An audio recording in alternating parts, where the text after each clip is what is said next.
जय हिंद साथियों, आप सभी का स्टडी विद उमराव चैनल पर हार्दिक स्वागत है, अभिनंदन है।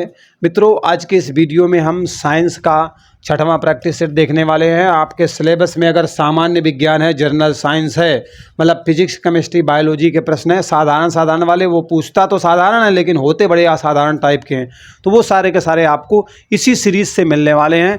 मतलब ये जो सीरीज चल रही है ना आपके प्रैक्टिस सेट वाली, इन्हीं में से मिलने वाले हैं। ठीक है, सवाल है कि तपेदिक अथवा जिसे आप टीबी के नाम से जानते हैं, ट्यूबरकुलोसिस के नाम से जानते हैं, ठीक है, आपके जो है बैक्टीरिया के माध्यम से होता है टीबी बेटा, तो इसकी रोकथाम के लिए किस टीके का प्रयोग किया जाता है? देखते हो जो टीकाकरण अभियान चलता है उसमें बच्चों को अक्सर जो है बीसीजी का टीका दिया जाता है, जिससे कि आगे आने वाले समय में टीबी से जो है उन्हें सुरक्षित रखा जा सके, या फिर उनके अंदर इस तरीके की प्रतिरोधक क्षमता हो कि अगर बैक्टीरिया टीबी वाला पहुंचे तो पहले डिसइंफेक्शन करके उसको गायब कर दें। ठीक है, प्रश्न दिया गया है कि दाद का मुख्य कारण क्या है? मोस्टली आपको गर्मियों में ये बीमारी ज़्यादा देखने को मिलेगी, सर्दियों में भी होती है। ठीक है, तो दाद जो है आपको कवक के द्वारा मिलेगी, और कवक में किसके द्वारा मिलेगी? फफूंद के द्वारा देखने को मिलती है। ठीक है, चलो, कवक कहो या फफूंद कहो, दोनों में से किसी से भी कहो, इनके द्वारा ये होती है। ठीक है, अगला प्रश्न है कि अगर हम किसी ठोस का तापमान बढ़ा देते हैं, मतलब कोई ठोस रखा है हमारे पास, टेम्परेचर हमने उसका क्या कर दिया? हाई कर दिया, तो जो आपके कण थे, उस धातु के अंदर जो कण थे, उनकी गति का क्या होने वाला है? उनकी गतिज ऊर्जा में क्या परिवर्तन होगा? यार वोल्टेज हाई कर दिया है ना, तापमान हाई कर दिया, वो भी हाई हो जाएंगे, मतलब उनकी भी स्पीड क्या होगी? बढ़ जाने वाली है। ठीक है, अब आग लगा दिए बेटा तो जाहिर सी बात है रेस लगा के भागेंगे, बस वही बात है। चींटी के डंक में कौन सा अम्ल पाया जाता है? चींटी हालांकि नॉर्मल वाली है तो ठीक ठाक काटती है, वो भयानक वाली है तो बहुत तेज काटती है भैया, बहुत जो है अजीब सा लगता है।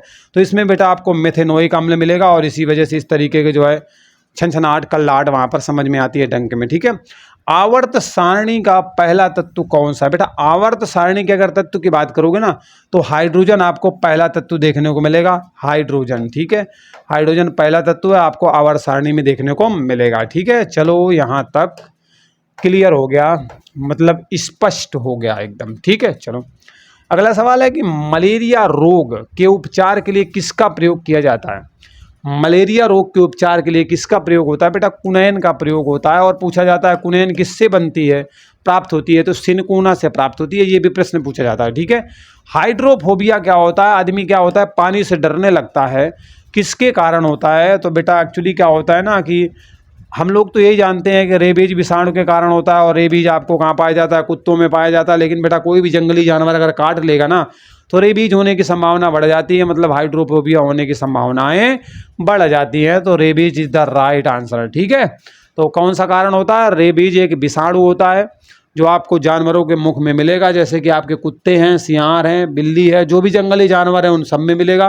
तो भैया संभल के नहीं ना काट ले, तो ध्यान रखना। ठीक है, चलो अगला प्रश्न है कि तपेदिक बीमारी शरीर के किस अंग को प्रभावित करती है? तो बेटा जो टीबी है ना, ये मोस्टली आपके फेफड़े को परेशान करती है, फेफड़े में ही होती है, आपके जो है लंग्स को प्रभावित करती है, लेकिन कभी कभी शरीर के अन्य भागों में भी होती है, लेकिन ज़्यादा जो प्राथमिकता है ना, मतलब ज़्यादा जो मात्रा में होती है, अधिक से अधिक संख्या में जो लोगों को होती है वो फेफड़े वाली होती है, इसलिए इसका आंसर क्या रहने वाला है?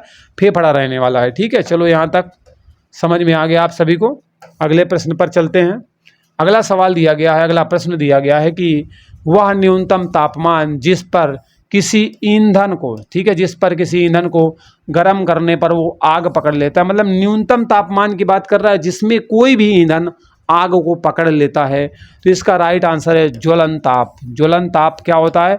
अलग अलग होता है, अलग अलग पदार्थों का, तो कोई भी ईंधन है, अलग अलग ईंधन का अलग अलग ताप होता है। ठीक है, तो जिस भी ताप पे वो जलने लगे उसका नाम होता है ज्वलन। ज्वलन मतलब जलने वाला ताप, बस सीधी सी बात है। शरीर में कौन सा तत्व टूटने के बाद अधिकतम ऊर्जा प्रदान करता है? मतलब शरीर में ऐसा कौन सा तत्व है जो हमारे शरीर में उपलब्ध है, भले हमने पहले अच्छा अच्छा खाया है तब वो स्टोर हो गया है, कुछ भी दशाएं हों, तो वो तत्व कौन सा है? जब वो टूटता है तो बहुत सारी ऊर्जा देने का काम करता है। तो बेटा वसा होती है, जिसे आप फैट के नाम से भी जानते हो और लिपिड के नाम से भी जानते हो। ये जब टूटती है ना तो बहुत सारी ऊर्जा देने का काम करती है। ठीक है, चलो अगला सवाल है कि मानव शरीर में कौन सा अंग रक्त में शर्करा की मात्रा को नियंत्रित करने का काम करता है, कंट्रोल करने का काम करता है? मतलब आपका शरीर है, आपने ठीक ठाक तरीके से मीठा कुछ खा रहे हैं तो आपका जो ब्लड है उसमें जो शर्करा की मात्रा है, शुगर की मात्रा कम ज़्यादा हो रही है, ये कंट्रोल करने वाला भैया कौन है? तो ये कंट्रोल करने वाला आपका अग्नाशय होता है। ठीक है, अग्नाशय के द्वारा इसका कंट्रोल किया जाता है कि कितनी सारी शर्करा आपके ब्लड में होनी चाहिए। ठीक, अगला प्रश्न, सोडियम को किस में रखा जाता है? मतलब सोडियम लेके आए और चुपचाप छुपा के जेब में रख लिया, रखना भी नहीं, क्योंकि थोड़ा सा पसीना मिला नहीं, आग पकड़ लेगा बेटा, जेब वेब लगा के सब कुछ जल जाएगा। इसलिए ध्यान रखना, सोडियम को क्या होता है आपके जो है केरोसिन में रखा जाता है, मिट्टी के तेल में रखा जाता है। अब आप सोचोगे सर मिट्टी के तेल में तो हम आग छुआ देते हैं, खुद ही पकड़ लेती है। बेटा यही तो होता है, प्रकृति का करिश्मा है। सोडियम को आप किस में रखोगे? केरोसिन में रखोगे। आग नहीं पाना चाहिए, नहीं तो मतलब आग क्या मतलब पानी नहीं पाना चाहिए, नमी मिल गई पसीना की तो समझ लेना जलने लगेगा, जेब जला डालेगा। ठीक है, इसलिए छुपाना नहीं इसको। इसको किस में रखा जाता है? केरोसिन में रखा जाता है। ठीक है, मिट्टी के तेल वगैरह में रखा जाता है। अगला प्रश्न है कि जो थायराइड ग्रंथि है मानव शरीर में कहाँ पे मिलेगा? अरे गले में ही तो मिलती है, यहीं पे तो गलकंठ रोग हो जाता है ना, होता है ना लोगों को, तो गले में आपको थायराइड ग्रंथि देखने को मिलेगी। अगला सवाल है कि जीवाश्म ईंधन के उदाहरण देना है आपको। ठीक है, तो जीवाश्म ईंधन के उदाहरण में अगर हम बात करें बेटा, तो प्राकृतिक गैस भी आपके जीवाश्म ईंधन में आती है। मतलब ऐसा ईंधन होता है ना जो लाखों करोड़ों साल के परिवर्तन के बाद बना है। बहुत सारे जंगल थे, दब गए, है ना, अंदर का तापमान बढ़ गया, इसके बाद परिवर्तन हुआ, कोयला बन गया, कहीं पेट्रोल बन गया। तो इस तरीके से बातें कर रहा है वो कि जीवाश्म ईंधन कौन से होते हैं? जो जीवों के जो है दब जाने के बाद, लाखों करोड़ों साल में सड़ जाने के बाद मिलते हैं, जैसे पेट्रोल डीजल वगैरह मिलते हैं। ये सब प्राकृतिक आपके जो है जीवाश्म ईंधन के अंतर्गत ही आते हैं। तो प्राकृतिक गैस भी हो सकता है, पेट्रोलियम भी हो सकता है, कोयला भी हो सकता है, ये सब आपके जीवाश्म ईंधन की कैटेगरी में आते हैं। ठीक है, अगला प्रश्न है कि किस कोशिकांग को कोशिका की प्रोटीन फैक्ट्री कहा जाता है? मतलब कहाँ पर जो है कोशिका के अधिकतम प्रोटीन का निर्माण होता है, जिसे प्रोटीन फैक्ट्री के नाम से जाना जाता है? तो बेटा ribosome is the right answer. ठीक है, राइबोसोम को जो है कोशिका की प्रोटीन फैक्ट्री के नाम से जाना जाता है। तो ध्यान रखना, क्या है बेटा? राइबोसोम है। ठीक है, राइबोसोम। ओके, चलिए, लाइसोसोम भी है, लाइसोसोम को आत्महत्या की थैली बोला जाता है। अगला प्रश्न है कि मधुमक्खी अगर आपको काट ले तो कौन सी चीज़ आप राहत देने के लिए उपयोग करने वाले हो? आप माने नहीं, ततैया या मधुमक्खी ने छत्ता लगा रखा था, आपने जो है पत्थर फेंक के मार दिया, उसके बाद रिजल्ट क्या आया? खूब सारा काटा उन्होंने।